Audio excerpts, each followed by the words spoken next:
With the end of Windbreaker, I feel like this is the perfect time to drop this video. Since the announcement of Windbreaker's animation, right up until the first episode, and maybe even throughout first season, people have been comparing Windbreaker to Tokyo Revengers. And to be honest, after watching the first season of Windbreaker and seeing 3 seasons of Tokyo Revengers, I do not see the likeness. In this video, I'm gonna go through exactly why Windbreaker is nothing like Tokyo Revengers and how both of the anime are very incomparable. If you have never heard of Windbreaker before, Windbreaker is about a bunch of high school students that go to this high school called Bofurin High School. And this translates roughly to Windbreaker, hence the name of the title of the show. And these students, they don't really go to school to learn from what it seems. It seems like this high school is tasked with protecting the town, or rather they task themselves from protecting the town because the town is often terrorized by gangs or other delinquents coming to cause harm to the community there. And now our main character, Sakura, comes to town because he's kind of been an outcast everywhere he goes due to this two-tone hairstyle that he was born with, along with two-tone eyes. And he's always kind of been assumed to be a delinquent person based on his appearances. But unfortunately, it's just how he was born. So he comes to this town as an outcast, hoping to establish a name for himself, because at this high school, you are recognized kind of for your strength and your ability to fight and protect the town. And as we're able to see in the very first episode, Sakura is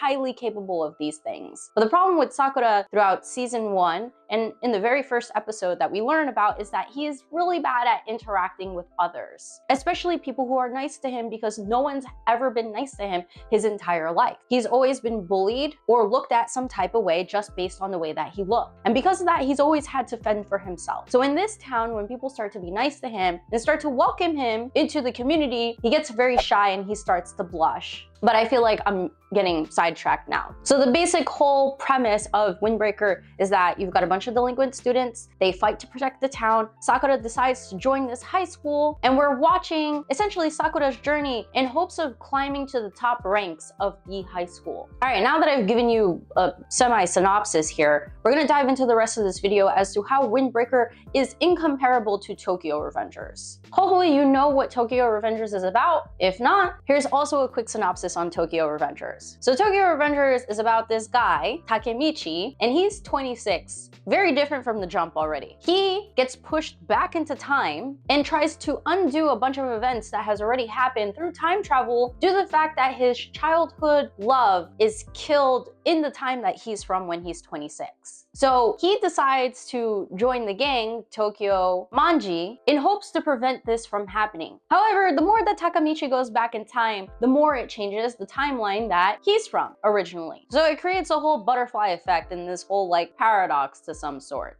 And in almost every single season, Takemichi is faced with some sort of dilemma in fighting other gangs in hopes of preventing key milestone events that create the potential tragedy of his childhood girlfriend and love in the future. Okay, now that we've gotten that out of the way, let's dive into the analysis. I think the biggest difference right away that you can see between Tokyo Revengers and Windbreakers is that Windbreakers is not a promoter of violence. They don't opt to fight and beat other people up just because they feel like it's the only way. At the beginning of Windbreaker, we learned that the top student of Bofurin High School is Umemiya. Umemiya is this really charismatic, bubbly, smiley character. So it comes as a shock when he does, partake in fighting, and he is known as the strongest student in the entire high school. But we come to learn that Umemiya doesn't see fighting and violence as the real means to resolving conflict and issues. He explains to Sakura, both before the big fight with the rival high school, Shishitorin, and in about episode 9 or 10, that fighting with someone else is a way of conversing and getting to know the other person and understanding what the problem is. In that episode 9 or 10,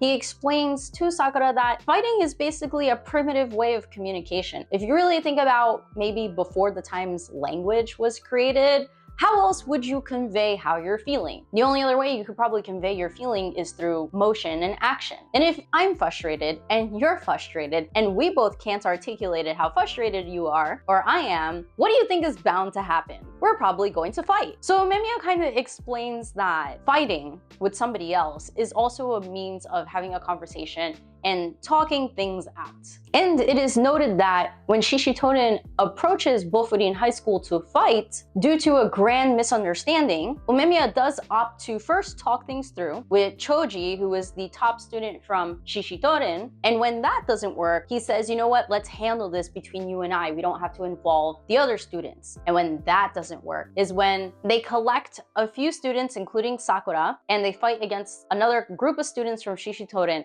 and they go at it. And almost every single one of the fights, it kind of notes a learning of each of the characters based on the fighting that's happening. So it's not just about the violence that's being had, it's about diving deeper into who your opponent is. And at times you may come to realize that this person is not really your opponent. It's something that was not communicated or articulated that, you know, you have some sort of beef with me. Why is that? And now that we've kind of fought it out a little bit and conversed, I understand. But now we can handle things in a more civilized manner and perhaps talk things through. Now here's how it contrasts with Tokyo Revengers. In Tokyo Revengers, as we get to know more and more characters, we learn that some of these characters have joined gangs and chosen a life of violence because they are victims of violence. And the fighting that is often had within Tokyo Revengers ends with minimal solutions or resolution. And it often ends in the death of one of the gang's members. However, this never serves as an opportunity to any of the characters that maybe they should stop what they're doing because this is kind of dangerous. It seems like violence really is the only way of resolving things, and things escalate to an extent that you'll never see in Windbreaker. Weapons are often involved in the fighting that's had between Tokyo Manji and any of the gangs that they go up against. And with Takemichi, the only reason that he's really participating in this type of violence is because he's trying to save his childhood girlfriend, his childhood love. But unfortunately, the more he tries to undo her death by going to the past, the more people he has to actually end up saving. So his resolve for doing this ends up growing more and more as he has to save more people due to the consequences of him trying to change the timeline. And as each of the seasons has gone on, each season becomes darker and darker, which creates another contrast between the two is that while Windbreaker definitely has its dilemmas and struggles, it's definitely a lot more lighthearted in comparison to Tokyo Revengers, where we're talking about very real gangs, very real violence, very real killing, whereas Windbreaker is definitely on the lighter note when it comes to violence. And a lot of our characters, even though they fight to protect the town, and they will not willingly fight just for and giggles. And while Tokyo Manji definitely doesn't fight for absolutely no reason, they do it for the safety of their gang members and their families. There are times that you kind of are just like, do we really need to get into this scuffle? Why is it this bad? Why is it this insane? Can we perhaps like pare it back a little bit?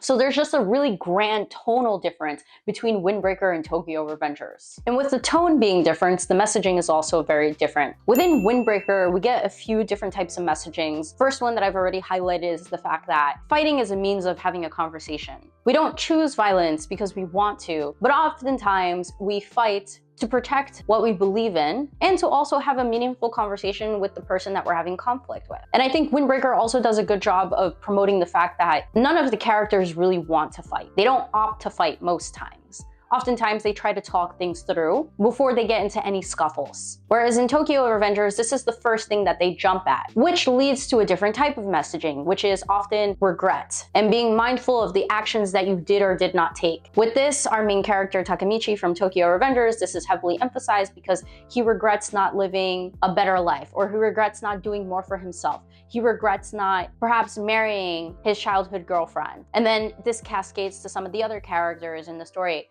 like Chifuyu not being able to save Baji, Kazutora killing Mikey's older brother, Mikey not being able to protect his siblings and being left all alone. And it heavily emphasizes that most of these characters who are victims of violence, all of these characters are filled with regret and turn to being gang members kind of to help absolve them of the regrets that they have. Continuing to dive into how the story is structured, Windbreaker also has a lot more emotional depth that it tries to convey to its audience in comparison to Tokyo Revengers. While Tokyo Revengers is extremely emotional just due to the loss of characters and the struggle Takemichi has to go through, it often feels very surface level to an extent because we get characters' backstories, but we really don't get to explore emotional resolution amongst any of these characters. They kind of stay traumatized and continue to be traumatized for the duration of what is the story of Tokyo Revengers. Even though they do all of this fighting in hopes for a resolution,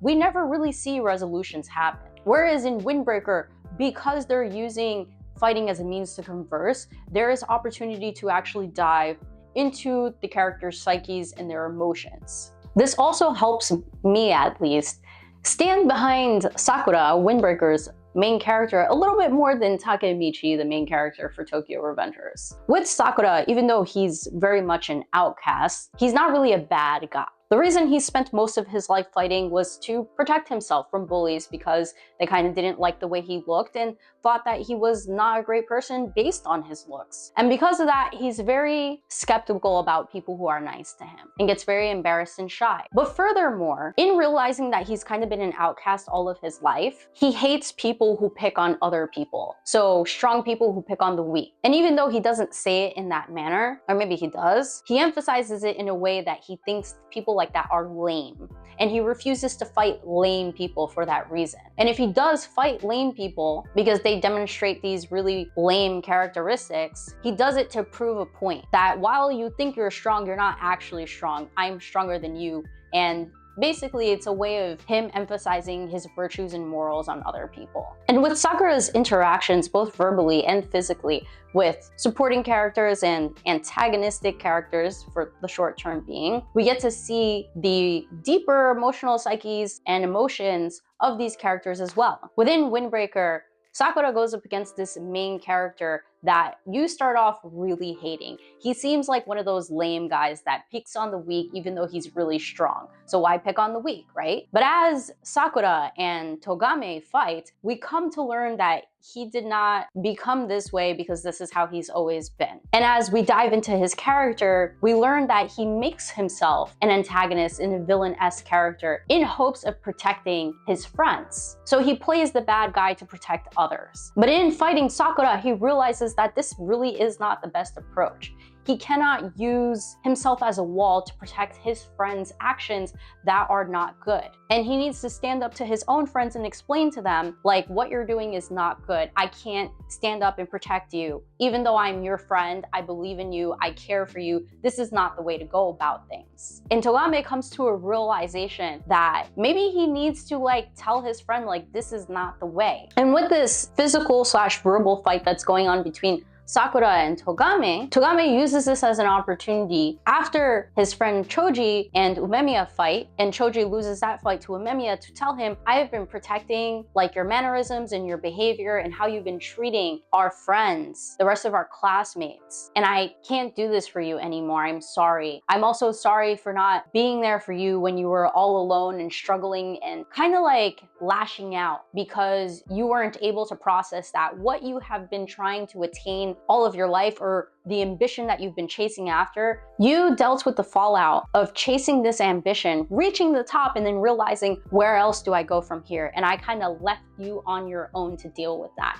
That's not what a friend does. And Choji in turn realizes this after his fight with Umemiya and after talking with Togame, that man, he really f***ed up. And while he does apologize to Shishitorin, the whole school that he kind of leads and is kind of top of the class of, he does also realize that words are not enough and that he's gonna need to work hard to regain everyone's trust and build himself back up through his actions to build the relationships with these people at Shishitoden again. This is kind of what the fighting in Windbreaker kind of does and leads to. It leads through a lot of enlightenment, acknowledgement, acceptance of responsibility for one's wrongdoings and mistakes, and the opportunity to realize that you can still take action going forward now to right the wrongs that you've committed. And with the exploration of these characters and their emotions and their psyches, there comes a relatability for the audience. Sakura being an outcast and this whole found family concept, Nide not being strong enough, but realizing that they have assets that they can use to help out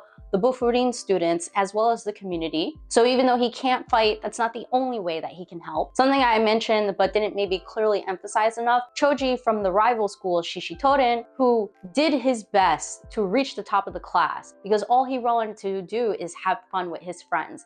But by the time he reached the top of the class, he felt completely alone and isolated from the rest of his friends. And then this led him to display very destructive behavior. And this ended up falling on Togame to an extent. Togame started seeing what Choji was going through and said, you know what, I am going to shield you from the rest of the students, from the rest of the class, from our friends. I'm going to shield them from your actions and I am going to be the bad guy. I don't ever want them to see you in a bad light. So I am going to take on the villain role here. The vast variety and cast of characters that we have in Windbreaker allows for people to really relate to some or a bunch or one, at least one character in the story of Windbreaker. Whereas in Tokyo Revengers, it really sometimes feels like the story is carried by 3 characters, despite the cast of Tokyo Revengers being just as large, maybe even bigger than Windbreaker at this point. We are comparing 1 season to 3 seasons. And that leads to my next point. Tokyo Revengers is a story that's mostly carried by Takemichi and the mysteries behind Mikey and the fact that he's like the strongest character in Tokyo Revengers. And while they do have some other great characters like Baji, who is unfortunately killed off in season 1, and Chifuyu, who becomes Takemichi's like right-hand man, a lot of the other characters that we get introduced to for a brief amount of time. We get to learn about them because they are the new plot point, you should say, for that specific story or for the specific drama or dilemma that's happening, but then they get shelved and then we never hear from them again. Their abilities to contribute to the story becomes diminished after their plot point moment has passed. And oftentimes when there is a big fight going on, a lot of the members really cannot hold their own. Like, yes, they fight, but they're always saying like, where's Mikey? Where's Mikey? We need Mikey, we need Mikey. And for some reason, Mikey is almost not available most times. Whereas in Windbreaker, it seems like all of the students are capable to one extent or another. They're able to provide value to the school, to the town, in all different ways. And even though Sakura is a very enjoyable character to watch, he's not the only character that shines. Umemiya has basically captivated all the hearts of every single person that has watched Windbreaker because he is just some bubbly enigma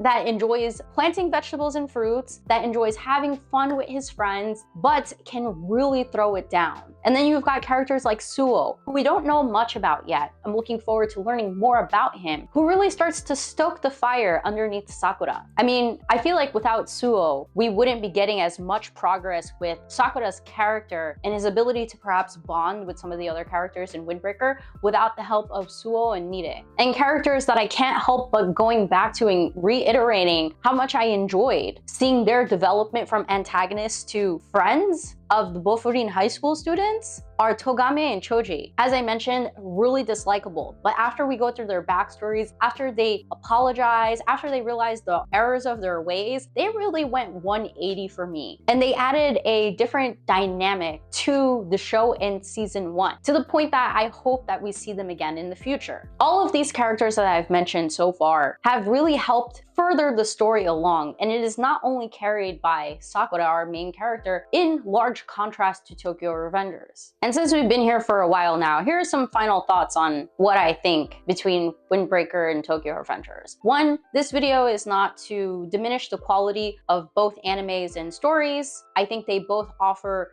their unique aspects that both make them appealing in their own right. And that the shows very much are parallels and universes apart. The only things that you can really compare between the two are the fact that they're delinquent shows and the fact that they're action intense shows. But even there, I will say there's a bit of a difference in how the action is portrayed, which could make Windbreaker a little bit more alluring. So for anyone out there that keeps saying that Windbreaker is better than Tokyo Revengers, in the regard to action, I would say yes, Windbreaker is better than Tokyo Revengers. But if we're comparing the entirety of both stories, I don't know enough about Windbreaker yet, and as I mentioned, Tokyo Revengers and Windbreakers are universes apart in my opinion, and indicated by this lengthy-ish video. But going back to the action piece, Windbreaker's action is very different from Tokyo Revengers' action. Maybe it's due to the fact that the studios, I haven't read the manga for either of them, but the action in Windbreaker is much more dynamic in comparison to Tokyo Revengers.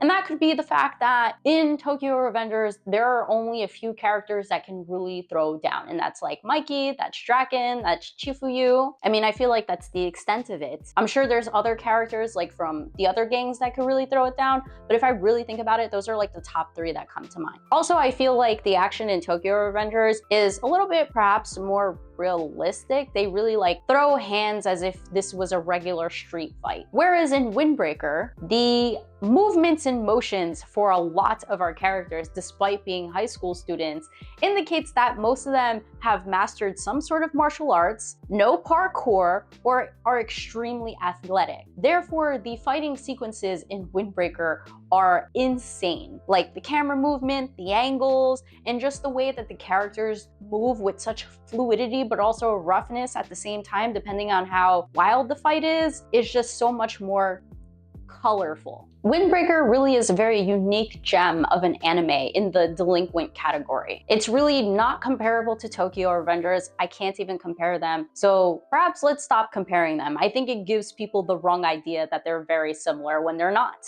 And if you've never seen Windbreaker before, I highly encourage that you pick it up. As I mentioned, there's a lot of emotional depth that goes into it, a lot of exploration of our characters' backstories. The fighting sequences are extremely dynamic. The choreographies are very well done. And Cloverworks is just an amazing animation studio that did a damn well good job with this anime. And people may ask, you know, what is the story of Windbreaker? Well, the story of Windbreaker is basically about our character Sakura. We are watching his journey as he potentially goes from this outcast to being beloved by his classmates, his friends, new friends, and maybe we'll get to see him reach the top of Bofurin High School, become like the top student, the top fighter. Because one thing about Windbreaker that they emphasize in the beginning is that even though Sakura is doing his best to reach the top and vows that he'll reach the top by himself, you don't become the strongest and reach the top because you are physically the strongest. But you reach the top and become the strongest because you have other people around you supporting you and pushing you towards the top because they want you at the top. They want you to lead them. I mean, just that message alone really closed the deal on Windbreaker for me and solidified my enjoyment for the anime. But that will do it. Thank you for joining me. I hope you enjoyed this video. Again, check out Windbreaker, check out Tokyo Revengers. Let me know your thoughts if you think there are actual likenesses between both of the anime, or if there are additional contrasts that I may not have mentioned in this video. And if you did enjoy it, please like, subscribe, or share with a friend. I would really appreciate it, and it really goes a long way for me. And you could check out some of the other videos on my channel if you're new here. If you'd like to have a conversation about it or engage with me on it, you can follow me on Instagram or Threads. That's gonna do it for me. This has been another episode of Animel. I am the host, Mel, and I will catch you all on the next one. Bye!